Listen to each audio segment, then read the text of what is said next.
अगर मैं आपसे पूछूं कि इंसान किससे बना है, शायद आप कहेंगे हड्डियां, मांसपेशियां, खून और त्वचा। लेकिन अगर हम इन सभी को लगातार छोटे छोटे भागों में बांटते जाएं, तो अंत में क्या बचेगा? क्या कोई ऐसी सबसे छोटी जीवित इकाई है जिससे पूरा शरीर बना है? जी हाँ, उसी सबसे छोटी जीवित इकाई का नाम है कोशिका यानी सेल। लेकिन यहाँ एक बात समझना बहुत जरूरी है। सेल केवल शरीर का एक छोटा टुकड़ा नहीं है।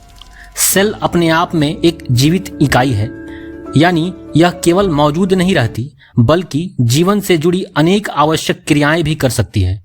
यही कारण है कि वैज्ञानिक सेल को जीवन की मूल इकाई कहते हैं, यानी बेसिक यूनिट ऑफ लाइफ। अब सवाल उठता है, आखिर सेल को ही जीवन की मूल इकाई क्यों कहा जाता है?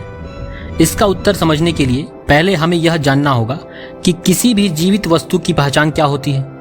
एक जीवित वस्तु भोजन से ऊर्जा प्राप्त करती है, वह बढ़ती है, अपने अंदर अनेक रासायनिक क्रियाएं करती है, अपने अस्तित्व को बनाए रखती है और जीवन से जुड़ी आवश्यक प्रक्रियाओं को पूरा करती है। हैरानी की बात यह है कि ये सभी कार्य एक सिंगल सेल भी कर सकती है। अब इसे एक सरल उदाहरण से समझते हैं। आपके सामने एक ईंट रखी है। अब अकेली ईंट घर नहीं होती, लेकिन जब हजारों ईंटें एक साथ जुड़ती हैं तब एक घर का निर्माण होता है। ठीक इसी प्रकार एक सेल पूरा शरीर नहीं होती, लेकिन लाखों करोड़ों सेल्स मिलकर एक पूरा जीवित शरीर बना देती है। और एक फैक्ट यहाँ पे देख लीजिए, हमारे बॉडी में लगभग 37 ट्रिलियन सेल्स पाए जाते हैं। इसीलिए सेल को शरीर की संरचनात्मक इकाई यानी स्ट्रक्चरल यूनिट कहा जाता है। लेकिन सेल की भूमिका यहीं समाप्त नहीं होती। सेल केवल शरीर का निर्माण ही नहीं करती, बल्कि शरीर के सभी कार्यों का आधार भी होती है। चाहे मांसपेशियों का सिकुड़ना हो, दिल का धड़कना हो, शरीर का बढ़ना हो या जीवन की कोई भी प्रक्रिया हो, हर कार्य सेल के स्तर से शुरू होता है। यही कारण है कि सेल को कार्यात्मक इकाई अर्थात फंक्शनल यूनिट भी कहा जाता है। अब तक हमने दो महत्वपूर्ण बातें समझी। पहली, शरीर का निर्माण सेल से होता है। दूसरी, शरीर के सभी कार्य यानी फंक्शन सेल्स के द्वारा किए जाते हैं। इसीलिए विज्ञान में सेल्स की सबसे प्रसिद्ध परिभाषा दी गई है, cell is the structural and functional unit of life, अर्थात कोशिका जीवन की संरचनात्मक तथा कार्यात्मक इकाई है।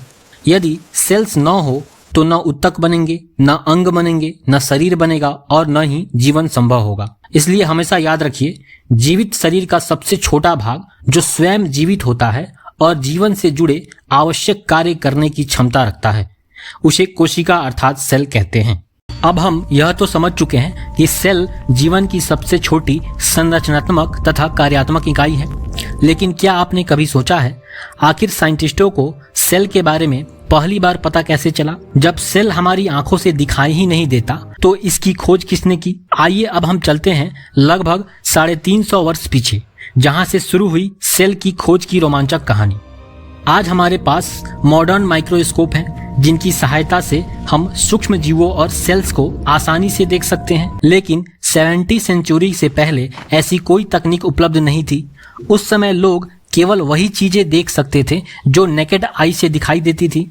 इसलिए किसी को भी यह पता नहीं था कि सभी जीवित प्राणी असंख्य छोटी छोटी सेल्स से मिलकर बने होते हैं। समय के साथ लेंस बनाने की तकनीक डेवलप हुई। इन्हीं लेंसों की सहायता से माइक्रोस्कोप का विकास हुआ। माइक्रोस्कोप ने साइंस की दुनिया में एक नई क्रांति ला दी। अब साइंटिस्ट उन सूक्ष्म वस्तुओं को भी देखने लगे जिन्हें मानव नेकेड आई से कभी नहीं देख सकते थे। वर्ष 1665 में अंग्रेज साइंटिस्ट रॉबर्ट हुक ने एक साधारण सा प्रयोग किया।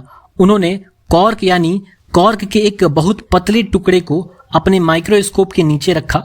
जब उन्होंने उसे देखा तो उन्हें उसमें मधुमक्खी के छत्ते जैसी बहुत सी छोटी छोटी खाली कोठरियां दिखाई दी।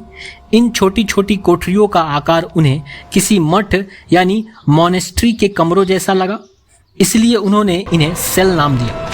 देखिए, अंग्रेजी का शब्द सेल वास्तव में छोटे कमरे या कक्ष के अर्थ में प्रयोग होता है। अब यहाँ एक महत्वपूर्ण बात ध्यान देने योग्य है। रॉबर्ट हुक ने जीवित सेल को नहीं देखा था, उन्होंने केवल कॉर्क की मृत कोशिकाओं यानी डेड सेल्स की बाहरी दीवार को देखी थी। इसलिए उन्हें सेल के अंदर मौजूद जीवित भाग दिखाई नहीं दिए। और एग्जाम में यह क्वेश्चन बहुत बार पूछता है, रॉबर्ट हुक ने सबसे पहले मृत कोशिका यानी डेड सेल का खोज किया था।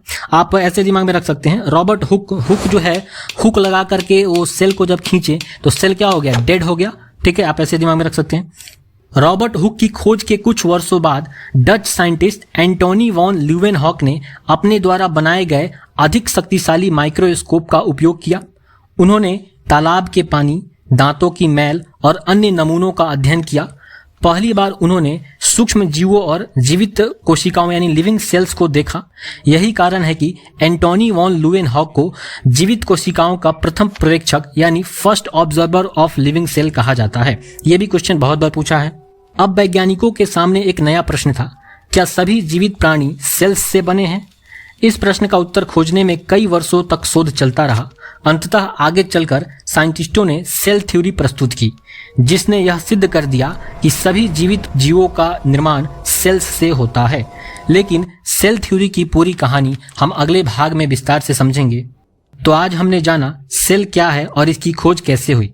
अगले भाग में हम जानेंगे कि सेल थ्योरी कैसे बनी और किन वैज्ञानिकों ने इसे स्थापित किया। तो ये था आज का वीडियो। आई होप आपको पसंद आया होगा। दोस्तों, इस चैनल पे फिजिक्स, केमिस्ट्री, बायो के एनिमेशन के माध्यम से शॉर्ट्स और लॉन्ग वीडियो मिलते रहेंगे। So please do subscribe my YouTube channel. Thanks for watching. जय हिंद, जय भारत।